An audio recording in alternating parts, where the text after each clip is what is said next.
ఎవరైనా అడ్వకేట్ను ముట్టుకోవాలంటే, న్యాయవాది మీద చేయి వేయాలంటే వానికి వణుకు పుట్టేలాగా మరి ఈరోజు ఆ చట్టాన్ని రూపొందించి న్యాయవాదుల రక్షణ కల్పించాలని కోరుతా ఉన్నాం.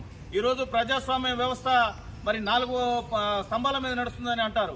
అందులో ముఖ్య స్తంభం అనేటువంటి న్యాయ వ్యవస్థలో మరి న్యాయమూర్తులు ఎంత ముఖ్యమో ఈరోజు న్యాయవాదులు కూడా అంతే ముఖ్యం. అలాంటి న్యాయవాదుల మీద ఈ విధంగా దాడి జరుగుతూ ఉంటే, ఒకవేళ నిజంగా న్యాయవాదులందరూ కూడా వద్దు మాకి మరి ఈ చావు బతుకుల మీద మేము ప్రాక్టీస్ చేయలేమని ఒక్కసారి పక్కా జరిగితే న్యాయ వ్యవస్థ కుంటుపడే పరిస్థితి ఉంది. కాబట్టి ఈరోజు ఒక్కరోజుతో అయిపోయేది కాదు ఈ బాధలు కానీ ఈ ఆందోళనలు కానీ. దయచేసి అందరం కూడా తెలంగాణ ఉద్యమంలో ఏ విధంగా అలుపెరగని పోరాటం చేసినారో న్యాయవాదులు మన హక్కుల కోసం, మన రక్షణ కోసం మనం పోరాటం చేయాల్సిన బాధ్యత అవసరం ఉంది ఈ రోజున.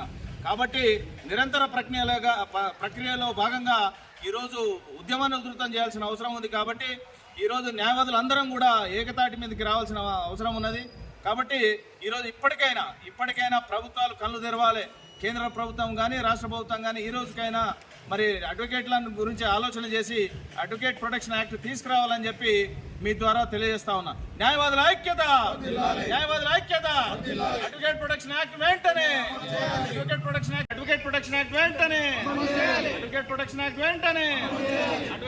యాక్ట్ వెంటనే.